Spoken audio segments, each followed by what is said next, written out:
ربي زدني علما نافعا ووافقني عملا مقبولا ووهب لي رزقا واسعا. Assalamualaikum warahmatullahi wabarakatuh. Alhamdulillahirabbil alamin. Wassalatu wassalamu ala asyrafil mursalin wa ala alihi wa sahbihi ajma'in. Asyhadu an la ilaha illallah wa asyhadu anna Muhammadar Rasulullah. Allahumma shalli wa sallim ala sayyidina Muhammad wa ala ali sayyidina Muhammad. Kama shallaita ala sayyidina Ibrahim wa ala ali sayyidina Ibrahim fil alamin innaka Hamidum Majid. Bismillahirrahmanirrahim. Ya ayyuhalladzina amanu anfiqu mimma razaqnakum min qabli ayyatiya yaumul la bai'u fihi wala khullah wala syafa'ah wal kafiruna humudz zalimun. Shadaqallahul azim. Shadaqallahu ala Rasulillah sallallahu alaihi wasallam. Pertama, mari kita panjatkan rasa puji syukur kita pada Allah. Salawat dan salam mari kita haturkan pada junjungan kita Nabi Muhammadin sallallahu alaihi wasallam. Mudah-mudahan kita diberikan kekuatan iman. Ma'asyiral muslimin muslimat rahimatullah dimuliakan Allah. Ketahuilah, kekuatan sekarang yang lagi dominan adalah kekuatan di mana orang-orang pada kufur. Kekuatan sekarang yang lagi benar-benar mendominasi di dalam tubuh kita adalah kekuatan yang berbau maksiat. Di akhir zaman ini manusia senantiasa berusaha menghalalkan segala cara agar semua kebutuhannya ini akan terpenuhi. Apa yang mereka lakukan senantiasa menjanjikan segala sesuatu yang mereka harapkan. Dia tidak peduli itu di mata Allah haram, tidak peduli itu di mata Allah riba, nggak peduli. Segala sesuatu yang terjadi seperti ini merupakan suatu hal ciri-ciri karakteristik di akhir zaman ini. Kebrutalan di mana-mana, egonya orang dibesarin,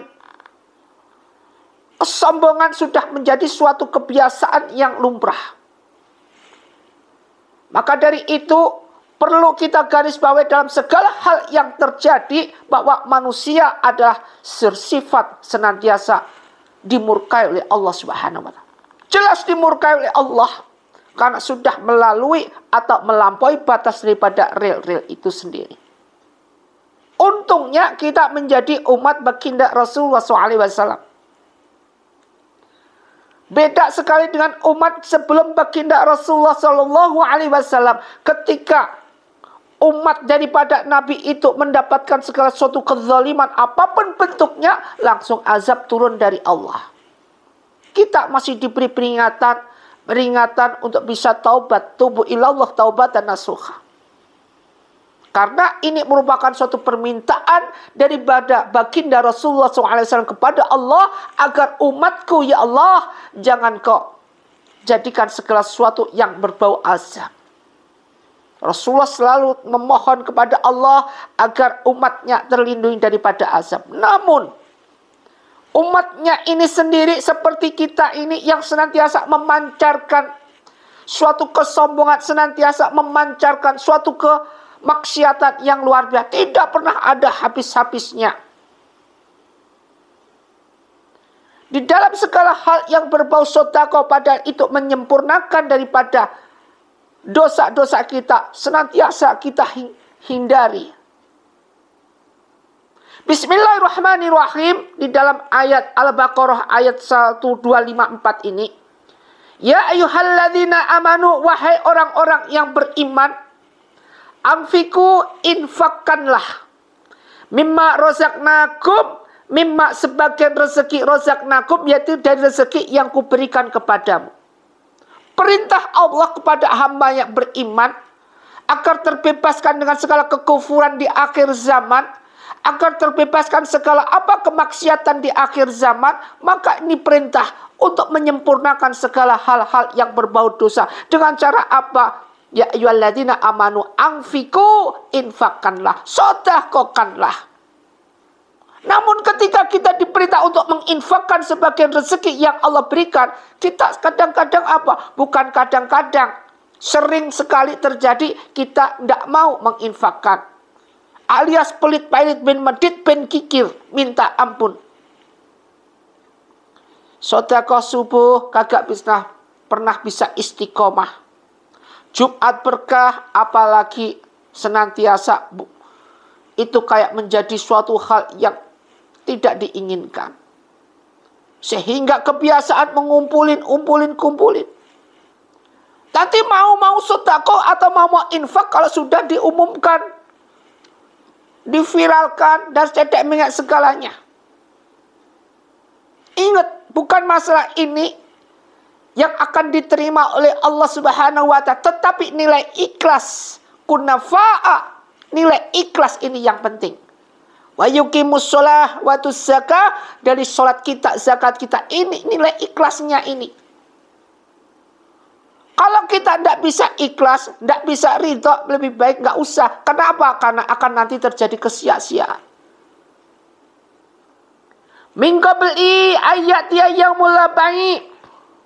Min qabli, sebelum ayati datang yaum, itu hari, di mana hari itu la bai'u, ketika tidak ada jual beli ataupun yang berbuat atau yang disebut dengan tebusan. Tidak ada jual beli lagi nanti. Nanti di akhir zaman dan tidak ada jual beli, di mana pada waktu itu ketika orang memberikan sedekah, sudah tidak ada lagi orang mau menerima sedekah. Alias orang sedekah susah sekali. Sekarang kita masih sedekah, pengen sedekah, masih banyak yang mau menerima.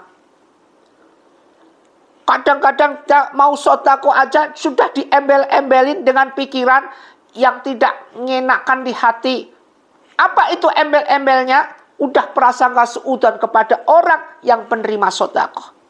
Nah, itu si fulan belum aku ngasih sudah ngantri. Nah, sifat-sifat seperti ini merupakan sifat arogansinya yang kita miliki ketika kita mau berinfak atau sedekah, yang akan menyebabkan tidak diterimanya sedekah kita. Maka disebutkan nanti akan datang hari di mana hari pada waktu itu sudah nggak ada tebusan sama sekali. Fihi, pada hari itu wala khulla, tidak ada lagi persahabatan. Kemudian wala syafa'ah, dan juga tidak ada lagi syafaat. Kemudian wal kafiru humuz zalimun, orang-orang kafir humuz zalimun, itulah orang-orang yang zalim. Kezaliman merajalela di mana-mana. Tidak bisa dihadapi dengan segala hal yang ada. Sementara orang-orang yang ahli ibadah sudah mulai tipis, sudah mulai meninggalkan dunia. Di mana pada waktu itu orang sudah tidak mendapatkan, susah sekali, tidak ada syafaat sama sekali. Alias ini merupakan suatu kehancuran daripada karakter, kehancuran daripada akhlak, kehancuran dari segala sesuatu yang ada di dunia ini. Turunlah Ya'juj dan Ma'juj. Turunlah Dajjal. Masyiral muslimin muslimat rahimat dan dimuliakan Allah. Alangkah bahagianya sekarang ini ketika kita hidup di era sekarang ini, yang masih diberikan suatu kekuatan iman pada diri kita. Sehingga kalau kita apa-apa masih ada yang ngingetin kita, ada apa-apa masih ada persahabatan di antara kita. Jangan sampai kita mengotori tali persahabatan di antara kita, apalagi memutuskan tali silaturahim. Ingat dalam suatu hadis, man akhaba ayyab soto lahu firsik, siapapun barang siapa yang pingin rezekinya dilipatkan, rezekinya dibanyakin, wa yunsa'alahu fi athari, dan siapa yang ingin umurnya dipanjangin, falyasilu rahimah, maka sambunglah tali silaturahim, sambung tali persahabatan. Di saat ini kita masih bisa menyambung tali persahabatan, maka manfaatkan sebaik-baiknya. Di saat sekarang ini kita bisa berinfak dan masih banyak yang mau menerima infak kita di jalan. Gunakan ini sebaik-baiknya untuk menembus segala dosa-dosa yang kita lakukan. Tidak ada manusia yang perfect. Tidak ada manusia merasa dirinya sempurna. Manusia adalah makhluk Allah yang paling sempurna. Apabila mereka punya iman, pada dasarnya iman kita tipis, dihancurkan oleh gerombolan iblis untuk senantiasa mengeruk iman kita dan dibuang dan dijadikan kita sebagai temannya untuk berpoya-poya di dunia, untuk berbuat maksiat di dunia, untuk menjadikan zina adalah suatu hal yang biasa. Ini yang terjadi sekarang ini. Marilah dengan segala aspek yang ada, dengan ada segala figur-figur yang kita punya, jadikanlah apa yang kita punya ini merupakan suatu hal ciri-ciri atau menambahkan iman yang ada pada diri kita, sehingga kita dihindarkan dari segala apa yang akan menyebabkan kerusakan dunia, dan bahkan yang paling fatal menyebabkan kerusakan pada moral kita sendiri. Ma'asyiral muslimin muslimat rahimatullah dimuliakan Allah. Marilah kita berlomba-lomba dalam hal kebaikan. Berlomba-lomba dalam segala hal yang berhubungan dengan sedekah. Mari sekarang masih ada waktu. Mari sekarang masih kita punya suatu kebersamaan. Kembangkan ini semua. Jalin tali ukhuwah Islamiyah yang ada. Bukan saling mengadu domba muslim sama muslim saling diadu. Jangan mengembangkan segala gosip, fitnah maupun apa yang ada. Ini penting buat kita pikirkan. Jadikanlah diri kita menjadi satu kesatuan iman yang utuh. Wal asri innal insana lafi khusr illa ilal ladzina amanu wa amilus solihati wa tawassaw bil haqqi wa tawassaw bis sabr. Mudah-mudahan kita jadikan hamba Allah istiqomah, mati dalam keadaan husnul khatimah, dijauhkan dari segala amanah-amanah yang belum kita selesaikan. Selalu kita selesaikan dengan sebaik-baiknya. Amanah yang Allah berikan kepada kita selalu kita selesaikan sebagus mungkin, terutama amanah yang berhubungan dengan hutang piutang. Mohon kepada Allah apapun bentuknya, dengan berbanyak baca Al-Ikhlas, maka insya Allah Allah akan berikan suatu mukjizat, di mana mukjizat itu merupakan karunia rezeki yang datangnya tidak disangka-sangka. Usyaikum wa nafsi bittaqwallah wa bila taufiq wal hidayah. Assalamualaikum warahmatullahi wabarakatuh.